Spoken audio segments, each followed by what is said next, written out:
They said I would never have the courage to do what I did last Thursday.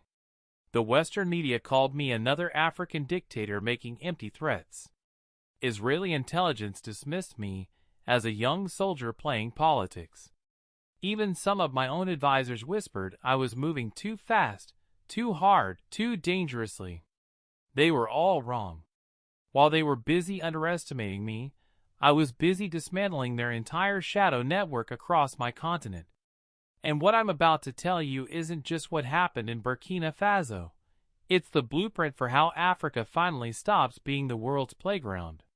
My name is Ibrahim Traoré, and this is the story of how I declared war on Benjamin Netanyahu's African empire. Let me start with something they don't want you to know. For the past 15 years, while African leaders were signing development deals and smiling for photo ops, Netanyahu was building something else entirely. A spiderweb of intelligence operations, data harvesting companies, and surveillance networks stretching from Lagos to Nairobi.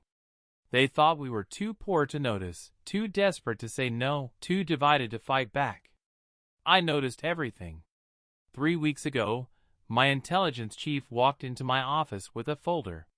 Inside were communication intercepts, financial records, and satellite imagery that made my blood run cold. Israeli-backed companies weren't just doing business in Burkina Faso. They were mapping our mineral deposits with military precision, recording our political meetings through compromised telecommunications, and tracking the movement of our citizens through facial recognition systems we never agreed to install.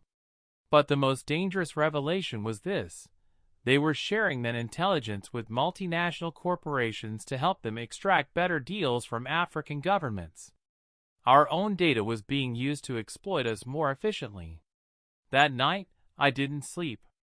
I sat in my office until dawn, then made a decision that would change everything.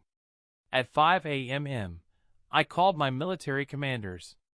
Operation Clear Sight begins in 2 hours, I told them. No leaks, no delays, no mercy.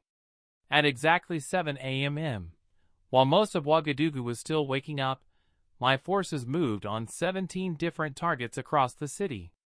The first location was a telecommunications company on the eastern edge of town. From the outside, it looked like any other office building. Clean glass windows, corporate logo, employees arriving for another normal day of work. But nothing about this company was normal. My soldiers entered without warning. Inside, they found rooms